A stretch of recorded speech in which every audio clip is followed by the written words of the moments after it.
everybody, to a very special episode of Conway's Corner. As you can see, I'm not alone for the first time. It's not just Conway's Corner, but it is Conway and Cooperman's Corner today. Yeah. My good friend Jake Cooperman, thank you so much for coming on the show. No problem. Thank you for having me. Funnily enough, I'm in the corner, actually. I'm the corner of my own over here, but I'm happy to be on the show, taking a little time out of my day in between classes, stopping by. This is pretty therapeutic for me, so I always like hopping on the mic, especially when I can do it with a good friend of mine, Of course, yeah. So we got some good stuff. So obviously, you are very in the know, and I'll hear yourself again. In the know with the sports world, you like to keep it up to date. You're the proprietor of a few podcasts, actually, and maybe you do WSR yourself. I believe you have a Spreading the Floor, a basketball podcast. That is correct. Fellow student Nigel Fernandez. Yeah. And you just said you did one by yourself? I did try one. I did one earlier, just on kind of current events in general. I think I did is it Jesse Smollett? How do you say his name? Jesse Smollett. Smollett, he's an actor, right? Yeah, and he faked a racial charged attack on himself. Yeah, I remember that. Or that two gentlemen came up with a rope and poured bleach on him. So I did that. He's being indicted on 6 new charges, actually, recently from the city of Chicago. And then I did the coronavirus popping up here, which is in itself really scary. And then I did, I think, the Mets and Yankees. So there we go. Yeah, give it a try. Well, it's a good thing you talked about baseball, because I figure we'll be getting into a little bit more of that today.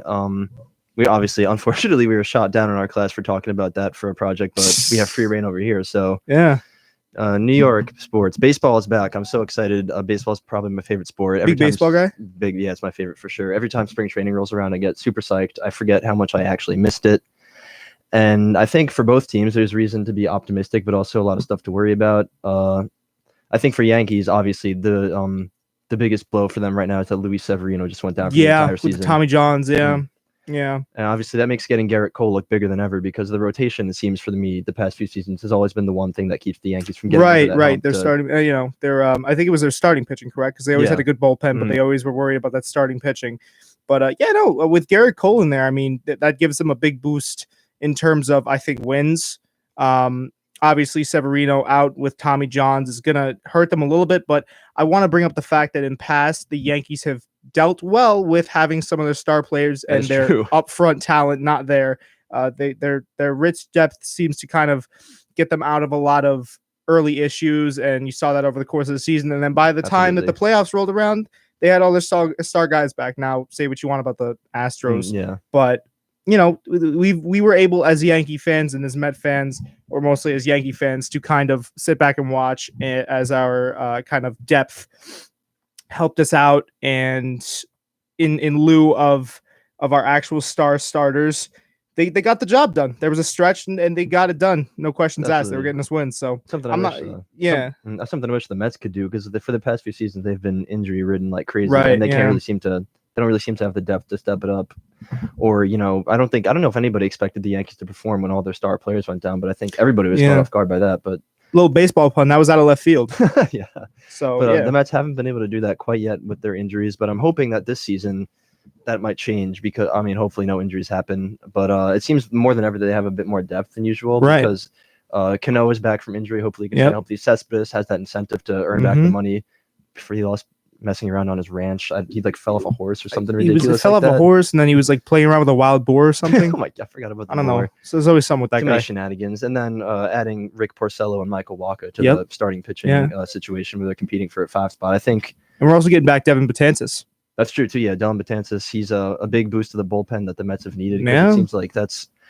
I'm starting rotation. I feel like for them a while now, the Mets have had one of the they've had a pretty solid starting rotation. I would say personally, Jacob deGrom, at least at this moment in time, has probably cemented himself as the current best pitcher in baseball. Well, he's won the Cy Young 2 years in a row. Yeah, that's right. I mean, you could probably argue that Max Scherzer, Garrett Cole are in the conversation, but I think the deGrom's effort speaks for itself. He has a team that is scoring him almost no runs. He won the Cy Young with 10-9 record. They kind of just throwing wins out the window, because I think there was a statistic last season or 2 seasons ago, if the Mets scored only 3 runs for him every game, he'd be 30-0. Yeah. So I think he just handles everything really well, being under pressure, playing in New York. Well, that's a common theme, I think, when you talk about at least the caliber of talent. And I know, are you an NBA guy at all? Do you follow any NBA? I'm trying to be. Okay, so you can think about it like this. If there's an MVP, say Harden. Now, Harden doesn't have the best team, and he hasn't in past years in the Rockets. They always get to the playoffs and they famously kind of fall off a little bit, there's always that discussion in the MVP candidate voting where it's like, does you having a bad team elevate your campaign, or does it kind of bring it down because you're not getting as many wins? But you could also see it as a guy that's overperforming, like you said, in terms of Noah Syndergaard, where you can bring him up. Oh wait, no, not Noah Syndergaard. Yeah, DeGrom. Yeah. I always get those two mixed up. But yeah, when like, are you bringing your team up? Are you elevating them, or is it just that you're getting brought down by your team? That's true. So yeah. Speaking of, I mean, I have total faith as a Mets fan in DeGrom for this season, but Syndergaard's also a big issue because it seems like, I don't want to say been on a steady decline because he's still young, but he hasn't been performing as well as he did back in like 2015, 2016. Yeah. And as well as he probably could have given the stuff that he has, because I think when we've seen, like, when he has it all together, he can be one of the best pitchers in the league. But I think he's slated to be, I don't mean to cut you off. I apologize. No. I think he's slated. I checked Fantasy Pros.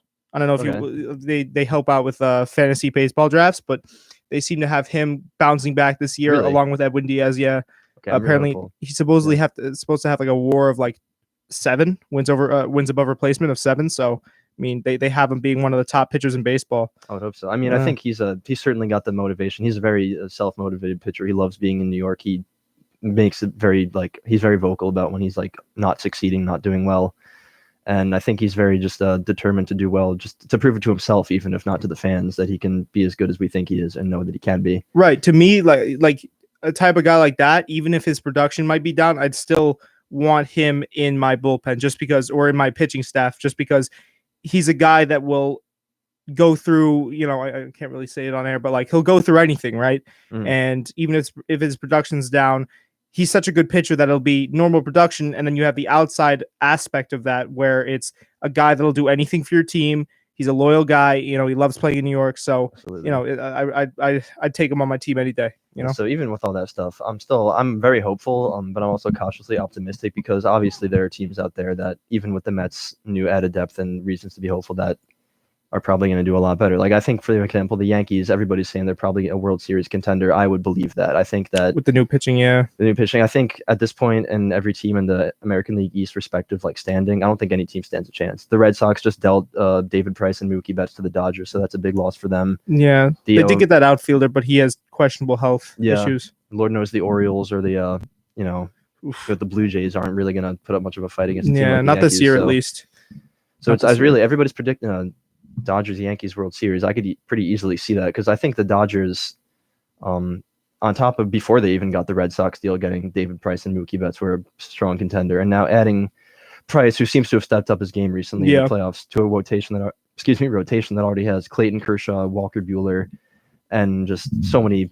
You can make an entire all-star team out of them. I think that could be a pretty exciting playoff run if the two of those teams meet head on. Definitely. The only thing that gives me pause though is the thing that I think is synonymous, at least with me, for Dodgers baseball come postseason time, is that the pitching evaporates. That's true. Which is really weird. Like, they have such a good pitching staff. They have such a good rotation. And then come the postseason, it just goes by. That's true. Yeah. Clayton Kershaw is most notorious for that. He is probably one of probably the best pitcher of his generation. Starting to go into decline a little bit, but still a god among men when it comes to pitching.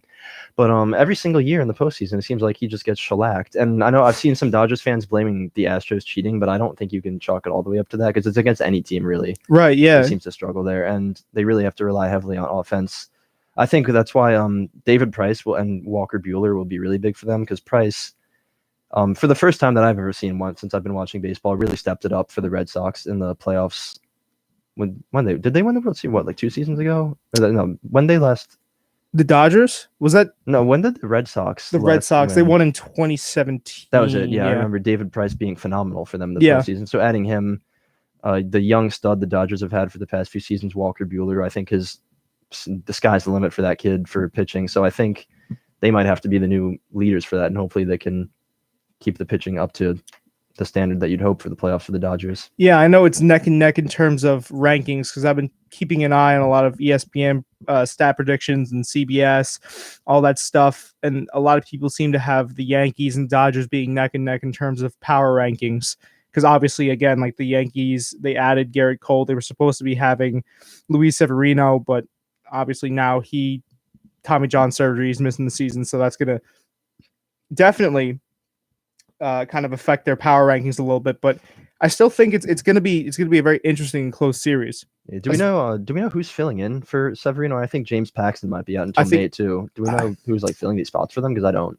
See, I checked it a few days ago and they didn't have an answer yet. So I'm not quite sure yet. I could try to look it up here real quick. I have my laptop with me, but So he's more prepared than I am on my own show. Not crazy. I should always bring a laptop just in case. Dude, I should probably start doing that. I just go with stream of consciousness until it runs out. Yeah, no, I mean, like you do, like I was watching your show at the gym the other night, and it was like, Oh or my I was God, listening to gym it. watching. Yeah, of course. Yeah, I popped it in while I was doing abs, and it was like, it was pretty entertaining. Like a lot of people, they struggle with just having one single Oh, stream thank of you. consciousness, but with yours, it was like, it was kind of like you knew what you were talking about, and you didn't really run out of steam, which is hard for an hour. Because when I was doing that solo stuff earlier, I struggled to get to 45. I'm gonna tell you. Well, thank you. Yeah, no That problem. was an official endorsement. You heard it here first. Jacob Cooperman. A fan of the show. Hell yeah. Fan of the show. I'll be watching again. Let's see. Okay, they have the starting lineups here. No, I need the actual, not just like game by game. I need the. Well, actually, no, it would be game by game. 'cause I think at this point it's probably safe to say Garrett Cole is going to be their day one starter. I don't even know. Masahiro Tanaka is probably in there as well, but Severino leaves a really big void that has to be filled, Roster. and I'm not sure who they can do that with Let me see. I'll check the starting lineups. because they got to figure it out soon. I mean, there's still a decent amount of spring training left, but maybe Yeah. they could use this as a way to like weed out which pitchers they Right. want to put in that rotation. In a way, this injury happened in sort of a good time because they That's have true, spring yeah. training, so they can kind of. There's a little flexibility there. Better than him having a great start to the season, and right, just going then down. just going down immediately. Yeah, Mashiro Tanaka, David Hale, J.A. Happ.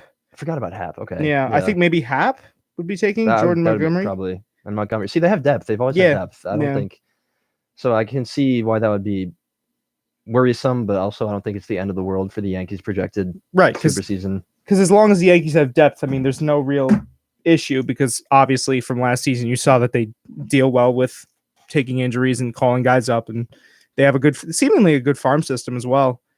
So Seems that way. Oh, I think I had something else to ask about the Yankees. Mm. Oh my God, what was it? It was from the perspective of a Mets fan to a Yankees fan too, because I'm not like. what are you, a Yankees fan? No, I'm a Mets fan, so I try Oh, to keep up with same, baseball same. in general. Oh, you're a Mets fan too? Yeah. I thought you're okay. Yeah. Hell yeah. It's the real New York baseball team. We're a small market, big market team because of Freddie Coupon, the guy that's running this whole organization. I have a gripe with that guy. I think he's running us into the ground. I think he should have sold to whatever his name was. I forget. I got to be honest, I'm not too familiar. I know there's a lot of hatred towards the Wilpons, but I'm not super educated on that. Is there anything he's done like recently? I just always hear gripes about it, but Well, essentially, like what he was doing at the beginning of the season is he kind of goes for big names with big budget contracts that are more old guys or guys that production isn't up, and he'll go for the guys that he's supposed to. He'll undercut. He won't give them enough money. He will waste talent away. I mean, he hired an 84-year-old pitching coach. He hired a player agent as, I believe, the general manager of the team, which managed some of the players on the team, including, I think, Noah Syndergaard to be matter of fact. So there was a lot of kind of turmoil there, and he's just not running the team well. And after a potential suitor came along, this billionaire guy, I forget his last name, man. It was right around the time that we hired Beltran before the Astros scandal came out, and it was looking up. And then suddenly, Coupon kind of just said that he didn't want to sell the team anymore, and we were gonna have the new manager within 5 years. So Coupon would have had control over us for another 5 years, so we wouldn't have been relevant till then. But now there's not even a future in sight because this guy, in my personal opinion, is just running the team to the ground. Yeah. I mean, like, what are you doing? You remember the Marcus Stroman trade? yeah. I just didn't agree with that trade. Like giving away two of our outfield and I think it was an infield and outfield guy, two of our prospects for another pitcher, which we didn't need in the starting lineup. Yeah, I'm happy to have Stroman on the team, but I feel like we gave up too much for him. The Mets always seem to put an emphasis on like bolstering that reputation they have for like having star-studded pitching when it doesn't really seem necessary. Right, when you don't need it. Now that Zach Wheeler's gone, I guess it's good to supplement that, but also, and I'm happy about signing. When I first heard about the Michael Walker, Rick Porcello like dual signing from like bring them both in. I'm like okay with that now, but initially I was really skeptical because I feel like that always is what the Mets try to do. They just try to bring in more pitchers when they could probably be looking for position players. Like I was hoping they might try to break the bank to get Anthony Rendon at third base. That'd be nice because Rendon, obviously, he's kind of happy he's going to the Angels, so we won't have to see him as much anymore because he's a Mets killer for sure on the Nationals. But it feels like ever since David Wright retired, there's been a void at third base waiting to be filled for like the long term. Please third base now. Is it McNeil? I think it is McNeil. We have like a lot of players like switching in and out, and I love Alonso, McNeil, like Nimmo. McNeil's not terrible. Everybody.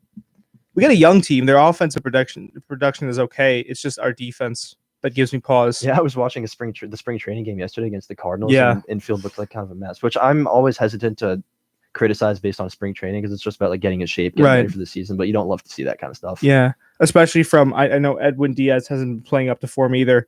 I haven't seen him yet. Has he been kind of poor in spring training? Yeah, he's been pretty wishy-washy. So, but like I said, listen. Us as Mets fans, I think we're predisposed to be not optimistic. Yeah, of course. In the face of optimism, we always choose caution. Of course. So maybe this season will go well. I know Zips, that projection for player success curves. It's a Zips projection system. I don't know what the acronyms called. Like, I don't know what the acronym stands for, but it has Pete Alonso, Edwin Diaz, McNeil, and I believe Delvin Betances all having great years, and us being an 85 to 90 win team and challenging for the NL title. I've been seeing those projections about winning in the National League East, which I think is definitely possible. And those are all the players that we would need to perform. I'm not ready to give up on Edwin Diaz. I think because he had an insane season with the Mariners his rookie year as a closer. And I think, coming to New York, that's always a lot of pressure. He was horrible. There's no getting around it. But I think it's also New York too. We just have a habit of either ruining people that come here, or when people leave, they automatically become like superstars. Yeah, but I'm not ready to give up on Diaz yet. I think people like Alonso, McNeil, and Rosario, there's so much upside for them. So there's definitely reason, as you said, to be cautious, but optimistic that these projections about like being in the playoffs and making a run could be valid. Hopefully, man. I mean, I know baseball is a pretty stat-dominated sport, and I want to believe that these guys are going to get their act together. I just don't know where the problem is because on paper, we're supposed to have a pretty good team. Like, offensive production is good, defense is lacking, but you have pitching. I feel like if you have offense and pitching, even if your defense isn't the best, that could get you to, I don't know about 85 to 90 wins, but maybe somewhere in that bracket. I don't know where the buck stops. Like, I don't know if it's management that's our problem. I'm more kind of thinking that it is the Will Ponds and their money schemes, but I could be wrong. I just don't know. So maybe we need like a coaching change, which I know they brought someone in new. It was after Beltran. Oh, Luis Rojas, I think his name. Rojas, yeah. So we'll see how Rojas pans out. And I mean, I don't really know much about him, but Alonso endorsed him pretty highly.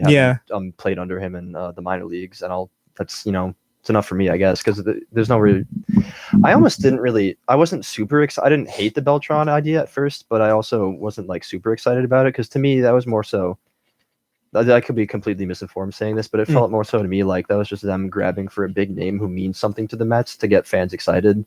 But I don't know exactly where he comes in as like a good manager, but. Well, you're right. No, that could be a move by the Will Ponds to kind of get fan favorability back because I know they're not well thought about by the fans of the Mets. But it at the end, like I think it's starting to come up for us. We'll have to see how Rojas pans out. I know, like you said, he's pretty well regarded amongst the players. He's played with a lot of them before, I think, or he's had relations with a lot of them before, so they have a great deal of respect for him. There too. Yeah. So maybe who knows? Maybe this will be our year. I know the Yankees are going to be dominant. I'm going to try to make it to Mets opening day. I know we're playing the 26th at Citi Field versus the Nationals. The Nationals, yeah. That'll be a fun game. That's going to be a fun game to watch because that's going to be like same thing for the Astros. Like it's going to be like a prove it type thing because you have the defending national or World Series champs going up against a team that's supposed to be, it's like a put up or shut up type year, like the Mets. And a lot of people are hyping them up coming in. So it's going to be interesting to see if they come out guns blazing, see how that offense works, see how that defense works, see how the pitching comes together and really see if we've actually bolstered our our pitching, or it's been another mistake by the Wilpons. Is that a question? We do have a question. Really? I've never had a live chat before. Oh my One god. sec. This is the magic of Jacob Cooperman coming on the show, everybody.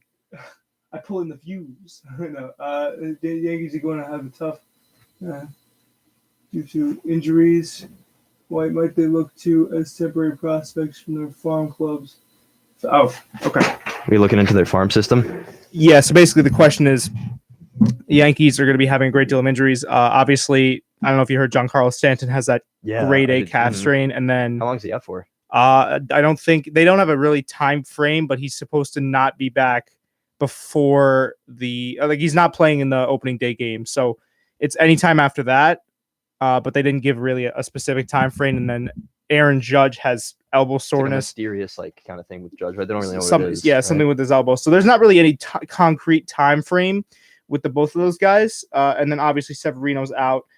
We talked about this earlier. The Yankees have always dealt historically well with not having their star players in. I don't even think you need to dip into the farm system. At least, at most you call some guys up, but I think that the Yankees have enough depth where they can just keep on coasting like they did last year. I don't really think it should be that much of an issue. Yeah, they're like grade B players even were performing like a World Series team when everybody went down last season. So personally, I hate to be misinformed on my own show, but I don't know that much about the Yankees farm system. Yeah, me neither. But also, if only maybe you could dip into it, if only to see you have some really good prospects. You want to see what they can do at the major league level without like much consequence. But throw them up there in spring training. Exactly. Yeah, just see what they can do. But they could probably survive without.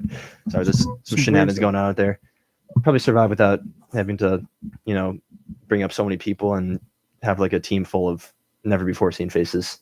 I feel like for also, we gotta take into account here the fact that Girardi's no longer there. That's true. Yeah. I wonder if Joe Girardi had something to do with the fact that the B, or like as you say, the B-side guys were having so much success. I don't know who the Yankees manager is this year. Aaron Boone. Is it still Aaron Boone? Oh, is it still Aaron Boone? I think so.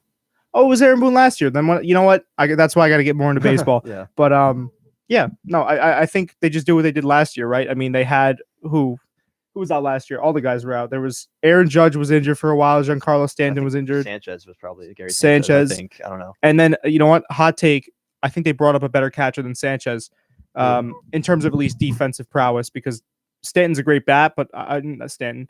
Sanchez is a great bat, but I really don't like him behind the plate. Absolutely. No, he's probably offensively he's a beast, but I've always I'm always quick to criticize the Yankees because it's in the nature of a Mets fan. But Sanchez has always never impressed me behind the plate defensively. Yeah, it's just I think it's his plate framing. Excuse me. He just lets too many pitches go. Yeah. That was also a problem I saw in that series against the Astros. Like he was letting a lot of, or just the postseason in general, like he was letting a lot of pitches past him. So, and then they have, I forget who the second string catcher is, but he's much better defensively, but then you give up the offensive prowess. So it seems like the Yankees kind of have a very, not defensively, but like a very nuanced depth to them that not a lot of other teams have, to where they can just plug something in for a certain need. They could plug a player in. Like I know they were playing with Luke Voit for a little bit, and he was like the second up, but they were just playing around with him, and they were still getting wins. So I think it comes down to Aaron Boone, and if he can continue to do what he did last year with obviously the additions that he has this year, I don't see any reason why the Yankees aren't going to be in the World Series. Yeah, it's hard to imagine otherwise. But thank you so much for whoever asked that question. That's a first in the history of Conway's Corner. Really appreciate it. And is there any final thoughts you had on the baseball topic while we're still on it? It's going to be an interesting season. I can't wait to see the Astros players get beamed. Absolutely. I think you're going to see that more at Yankee Stadium and Dodger Stadium sure, once the season gets underway. And no, it's just going to be like there's a lot of distribution of talent this year. I know Donaldson went to the Braves, third baseman Donaldson, which would have been great for the Mets as well. But Freddie Coop on. And just a lot of like the Twins got some great pitching depth added on, and the Phillies now have Joe Girardi. They have former Yankees phenom. What's his name? They got Didi Gregorius, didn't they? And they got Wheeler from the Mets. And Wheeler from the Mets, yeah. So, it's going to be a very interesting and nuanced league, very competitive. I can't wait to see my Mets play. We haven't been doing the best in spring training, but it's spring training, so I'm still hopeful. Yeah. So baseball season 2020. Really looking forward to it. So I think we're going to take a quick break here. Then when we come back, we got some more sports stuff to throw around, stuff that you could probably school me in. We're going to get a little bit into the LeBron Zion comparisons and Ooh. probably some Tom Brady free agency news. So don't go anywhere. We'll be right back. Bye, guys. Or for now.